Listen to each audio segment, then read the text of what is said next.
महाराष्ट्र अभी भी देश में कोरोना से सबसे अधिक प्रभावित राज्यों में सबसे ऊपर बना हुआ है। दूसरी तरफ राज्य सरकार कोरोना के बढ़ते मामलों पर रोक लगाने के लिए 2 हफ्तों के सीमित लॉकडाउन पर विचार कर रही है। उच्च अधिकारियों ने मिरनाव को बताया कि इसको लेकर एसओपी तैयार की जा रही है और इस हफ्ते के अंत तक इसका आधिकारिक ऐलान भी कर दिया जाएगा। भीड़ को नियंत्रित करने के लिए सरकार दुकानों के समय के साथ बसों की सेवा को भी कम करने पर विचार कर रही है। वहीं मामले अगर इतनी ही तेजी से बढ़ते गए तो सरकार संपूर्ण लॉकडाउन की घोषणा करेगी। आपको बता दें कि बीते 24 घंटे में महाराष्ट्र में कुल 31,600 नए कोरोना के मामले सामने आए हैं। वहीं मुंबई में एक दिन में 6,000 के करीब कोरोना के मामले सामने आए हैं। हमारी सहयोगी दिशा शाह इस वक्त हमारे साथ जुड़े हैं ज्यादा अपडेट लेकर। जी दिशा, क्या कुछ तैयारियां हो रही हैं? जिस तरीके से लॉकडाउन पर विचार किया जा रहा है, बसों की सेवाओं के कम होने की बात आ रही है, और क्या जानकारी है?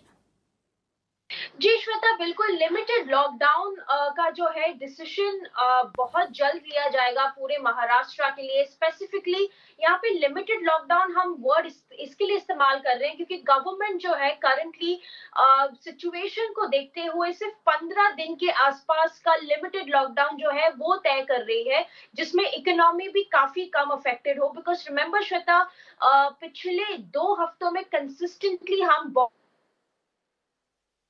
सर्च देख रहे हैं कोविड केसेस में। पूरे महाराष्ट्र की अगर हम बात करें तो कोविड ग्राफ जो है वो लगातार बढ़ता चला जा रहा है और सिचुएशन ग्राउंड लेवल पे संभल नहीं पा रहा है।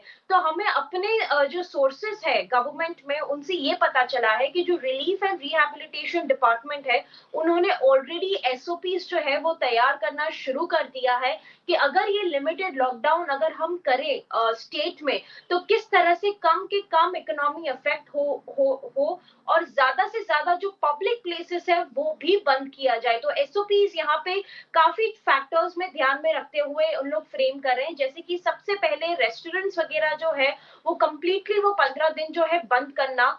जो शॉप्स है वो उसके टाइमिंग्स जो काफी कर्व करना, क्योंकि अभी जो है वो शॉप्स 8 बजे तक खुले रह सकते हैं और उससे भी कम अगर हो सके तो उसको अवॉइड करना चाहिए। तो जितनी सारी जो भीड़ भाड़ की जगह है श्वेता, उस पे कंट्रोल लाना, उस पे काबू लाना या उसको कंप्लीटली बंद कर देना, जैसे कि मॉल्स हो, मल्टीप्लेक्सेस हो, थिएटर्स, रेस्टोरेंट्स, क्लब्स, बार्स, वो सब की सब जो भी 8 बजे तक जो अलाउड है वो भी वो 15 दिनों के लिए बंद करना। तो ये सारी जो है काफी सारे एसओपीज गाइडलाइंस जो है वो अभी तैयार हो रहे हैं, क्योंकि रिमेंबर संडे की इमरजेंसी मीटिंग में उद्धव ठाकरे ने खुद ये हिंट किया है कि लिमिटेड लॉकडाउन हो सकता है। हालांकि वो लास्ट ईयर की तरह टोटली जो लॉकडाउन हम कह रहे हैं वो सिनेरियो नहीं रहेगा। कुछ कुछ चीजें जो है वो जैसे कि सर्विसेज, बस सर्विसेज को कट डाउन किया जाएगा थोड़ा, बट टोटली जो है वो बंद नहीं किया जाएगा। रेलवेज को शुरू रखेंगे बट स्ट्रिक्ट क्राउड मैनेजमेंट को ध्यान में रखते हुए गाइडलाइंस लाएंगे। तो ये सारी जो चीजें हैं वो अभी एज वी स्पीक डिसाइड हो रही है और ये वीकेंड तक जो है वो डिसीजन सामने आ सकता है।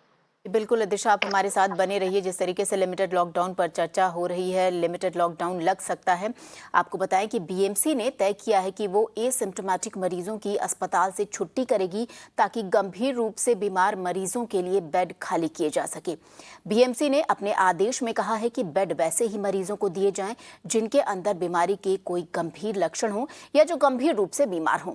साथ ही बीएमसी ने यह भी तय किया है कि वो एंटीवायरल ड्रग के 1.5 लाख इंजेक्शन और साथ ही दूसरे जो संसाधन हैं उनके ऑर्डर देगी ताकि आगे किसी तरह की कमी का सामना न करना पड़े। दिशा, ये बीएमसी की तरफ से जो ये बातें खुलकर सामने आई हैं, इसके अलावा और कौन सी बातें आई हैं? जिस तरीके से एसिम्प्टोमेटिक जो पेशेंट है उनको कहा जा रहा है कि हॉस्पिटल से हटाया जाएगा, साथ ही साथ और किस तरीके की तैयारी कर रही है बीएमसी? जी अभी फिलहाल के लिए श्वेता, जिस हिसाब से मुंबई सिटी की केसेस जो है कोविड की जिस हिसाब से बढ़ रही है, तो हेल्थ इंफ्रास्ट्रक्चर पे काफी बर्डन और स्ट्रेस होते हुए दिखाई दे रहा है। काफी प्राइवेट हॉस्पिटल्स में बेड्स की ज्यादातर जो है वो ऑक्यूपेंसी फुल होती जा रही है और इसको ध्यान में रखते हुए क्लियरली बीएमसी ने अभी काफी न्यू जो है वो गाइडलाइंस निकाले हैं कि किस तरह से अब तक जो है वो एसिम्प्टोमेटिक पेशेंट्स को आइसोलेट किया करते थे अस्पताल में, जिन लोग को होम आइसोलेशन की फैसिलिटीज अवेलेबल नहीं होती थी। बट अब जो है वो एसिम्प्टोमेटिक पेशेंट्स को ज्यादा से ज्यादा अभी नहीं रखा जाएगा। बेड जो है, क्योंकि ज्यादा से ज्यादा सीरियस और माइल्ड सिम्टम्स वाले जो कोविड पेशेंट्स हैं उनको पहले प्रेफरेंस दिया जाएगा। तो ये एक साथ ही साथ जो बहुत इंपॉर्टेंट डिसीजन है, और जो ये सेम डिसीजन हमने श्वेता लास्ट ईयर भी देखा था, मई जून जुलाई में, जब सिचुएशन काफी आउट ऑफ कंट्रोल हो चुकी थी, मुंबई में काफी पीक पे थी, तभी ये रूल सेम तभी सारे अस्पताल के लिए एप्लीकेबल किया था, और इस बार भी सेम वापस वो ग्राउंड जीरो पे जा रहे हैं। दूसरी बात ये, बीएमसी ने वापस और एक गाइडलाइन जो है, रूल जो है वो सामने लाया है कि हर एक कोई भी कोविड पॉजिटिव पेशेंट होता है तो सबसे पहले वो लैब्स जो है बीएमसी के वार्ड वॉर रूम में इन्फॉर्म करेंगे, और ना ही डायरेक्टली कोविड पेशेंट को, ताकि बीएमसी हर एक कोविड पेशेंट का जो है वो लिस्ट टैब मॉनिटर कर सकता है। तो ये सारी जो चीजें हैं बीएमसी ने सामने लाई है, क्योंकि रिमेंबर कल जो है 6000 से करीब के कोविड केसेस सामने आए हैं। 17% से ज्यादा पॉजिटिविटी रेट जो है मुंबई का बढ़ गया है, जो पिछले हफ्ते 11% था। तो आप देख रहे हैं कि किस तरह से वो ग्राफ जो है बढ़ता चला जा रहा है। उसको ध्यान में रखते हुए हेल्थ इंफ्रास्ट्रक्चर को अपग्रेड करना बहुत अभी इम्पोर्टेंट हो गया है। जी बिल्कुल दिशा, हमारे साथ बने रहिए। और मुंबई के साथ साथ नागपुर की बात करें तो महाराष्ट्र में मृत्यु दर का बढ़ना राज्य के लिए चिंता का विषय है। कोविड की वजह से राज्य में हुई 102 मौतों में से 50% मौत अकेले नागपुर में हुई है। बीते 24 घंटे की अगर बात बताएं आपको तो नागपुर में 3177 मामले सामने आए हैं। इस महीने की शुरुआत में केंद्र सरकार ने कहा था कि नागपुर समेत महाराष्ट्र के 3 और जिलों में देश के सबसे ज्यादा एक्टिव मामले हैं।